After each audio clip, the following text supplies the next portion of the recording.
Hello. I came across this article in The Guardian. I made another video about a panic in Ben Gurion Airport at the same time because that was on the next page. But this is what I wanted to talk about because it's a typical example of The Guardian whipping up trouble for no reason. I wonder if I can get a reader view on this. No, not on this browser. All right, it's a bit awkward. There are adverts all over the place here. It says here, now I want you to notice it. Here's The Guardian. And it says here, this article is in a category. Look at the category. Race. That's how they've categorised this article. And it's not at all about race, but they want to make it so. Non-verbal black teenager who has never left UK detained at immigration centre.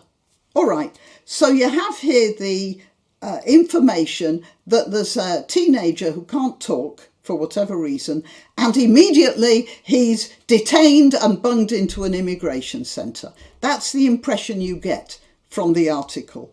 And then it says here, boy who went missing from hospital arrested and held at Gatwick facility after being wrongly recorded as Nigerian. And this sounds terrible, doesn't it? And then you read on, but not before you've seen the headline. You might not bother to read the rest of the article. You just register, another example of the immigration authorities getting at black people. Probably. Well, let's have a look at the article. And it's by somebody called Geneva Abdul. I'm not going to say anything about that. Thursday, 28th of April.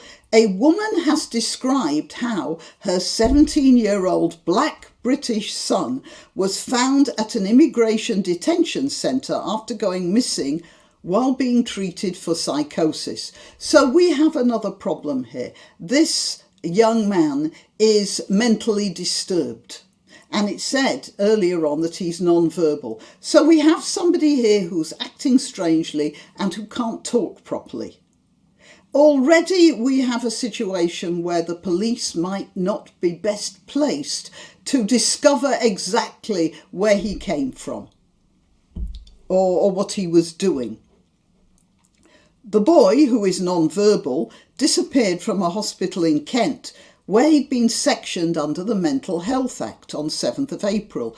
2 days later, he was arrested by British Transport Police at Euston on suspicion of fare evasion. Well, yeah, he might have just gone through the barrier, not really knowing what he was doing. Before being detained by immigration enforcement near Gatwick, despite being British. Well, here we are.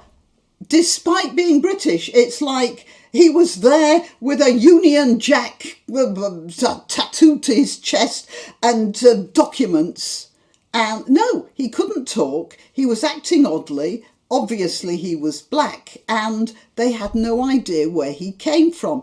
And then it says, according to the police lower down, so they don't say this right at the top. It comes up lower down. Right. And this is why they thought he might not be British, because British Transport Police commander told her, I haven't got to whom that her refers at the moment, so we'll get to that, told her that when they searched the Kent address the boy had provided, they discovered a Nigerian family living there. She was told that officers gathered, therefore, that the boy was from a Nigerian background, and as he had the same accent as the residents, and that he had the same accent as the residents. Well, I'm not sure that he had any sort of an accent if he's non-verbal, but if he's got a psychosis and he can't talk properly, he might have been with this family and might have picked up something of their accent. Or not, as the case may be. The fact is, he couldn't talk properly and he gave an address with a Nigerian family, as it turns out. But they don't say that till you've got right through the article. And the mother says it's just horrific. Because he's black, they just assumed, let's pick him up and put him in a deportation centre. No, that is not what happened. And she's wrong. I can understand she's going to be very agitated about her son disappearing. I understand that. But it's not just because he's black. It was because he was black. It's because he gave an address with a Nigerian family. And it's because apparently, they didn't know this, he didn't speak English that well. Although I have to say, most of the Nigerians I've met speak better English than I do. When the boy was returned to the hospital, his clothes contained Home Office documents that incorrectly stated his name and date of birth and recorded his nationality as Nigerian. Okay, so first of all, incorrectly stated his name and date of birth. The only way they could have got that was from the kid himself. So if it was incorrect, it was because the young man had provided that. Now, Nigerian, that's because he said he was living with a Nigerian family. How do they know he's from Nigeria when he doesn't even speak to them, the woman said of her son. I'd like to know exactly how much communication they actually had, because on the one hand, I'm told he's non-verbal, and on the other, the British Transport Police said that he did say words, and it didn't seem like with an English accent. When the hospital became aware of his disappearance, the family, local police and British Transport Police were notified, the woman said, and he was listed as a missing person. Yes, so he's the only missing person in the British Isles. Obviously, there's a whole list of them. He wouldn't flag up straight away. It's unclear where the boy went in the days before his arrest. He's understood to have travelled to Manchester, where the family had previously lived, before trying to return to London without a phone, money or identification. So the police were faced with this young man who was black, didn't appear to speak English, or didn't appear to speak English very well, and gave an address with a Nigerian family. Well, what are they supposed to think? On the morning of 9th of April, British Transport Police said they were notified of a fare evader on board a London-bound train from Manchester. In a statement, BTP said the male provided a false name and date of birth, stating he was 20. At Euston, he was arrested on suspicion of fare evasion and taken to police custody in Islington. According to BTP, where officers were unable to engage with the male or verify the details provided despite their efforts, which included attending the address provided. The boy's fingerprints were then taken and he was detained by immigration enforcement. Although this was a bad experience for the young man, and although the mother was justifiably worried about what had happened to her son, it appears to me that everything was done right, and it was nothing to do with race. On the morning of the 9th of April, British Transport Police said they were notified of a fare evader on board a London-bound train from Manchester. In a statement, BTP said the male provided a false name and date of birth, stating he was 20. What else would they have to go on? A black young man who doesn't speak English well or hardly speaks at all, gives an address which turns out to be a Nigerian family. What are they supposed to think? And then a false name and a date of birth, so they can't even track him down that way. I mean, as a missing person, he would not be flagged up, apart from the fact that he was black. That's the only thing about him that would have come up as a missing person on the list of missing people. Now, if you want to bring it down to race, you could say that the police weren't acting in a racial way. Being black wasn't the major component of the information that they had on him. The major component was his name and date of birth, which turned out to be false. Look, if he'd have been white and had been non-verbal and given an address where some French people were living, they would have assumed he was French and didn't speak very good English. At Euston, he was arrested on suspicion of fare evasion and taken to police custody in Islington, according to BTP, where officers were unable to engage with the male or verify the details provided despite their efforts. And they made efforts. They didn't just chuck him into a detention centre, which included attending the address provided. They went to the address that he'd given and found a Nigerian family there. What are they expected to think? The boy's fingerprints were then taken and he was detained by immigration enforcement. Documents apparently prepared at the detention centre and seen by The Guardian incorrectly state his name and date of birth. Correctly! That's the name and date of birth that he gave them. And record his nationality as Nigerian because of the aforementioned clues they had. They describe him as a person who requires leave to enter or remain in the country. Yeah, because he apparently had no papers, which he does not have. On one document, it states his removal from the UK was imminent as he had failed to give satisfactory or reliable answers to immigration officers. Well, yeah, he had. He hadn't given them his real name or his real date of birth. If he had, then he as a missing person, would probably have popped up on the computer.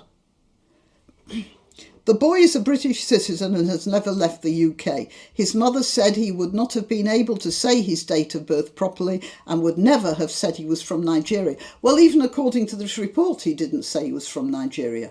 What he did do was give an address where there was a Nigerian family.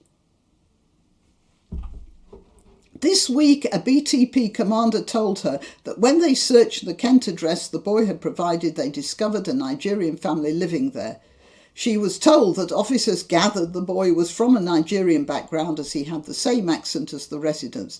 She contested this statement, describing her son's accent when he does rarely speak as Mancunian and not London. Well, let's face it, Londoners think that anyone north of Watford is from the wilds of the world, so that wouldn't surprise me. But no, if he was non-verbal, then he could have sounded odd, which they mistook. There's another thing. He gave an address of a Nigerian family. It's quite possible, since they don't know, it's quite possible he spent some time with them and was mimicking their accent, whatever accent that was, because most Nigerians seem to have very, very solid English accents.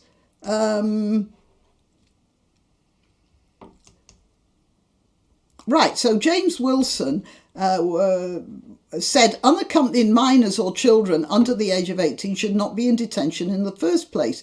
In theory, detention should be an absolute last resort rather than an early step you would go to, he said. But what this report is not reminding people of is that this young man said he was 20 years old. It says so at the top of the report. So this reporter is being very disingenuous and taking statements from people about situation A when in fact what was going on was situation B or XYZ, the way this is being reported.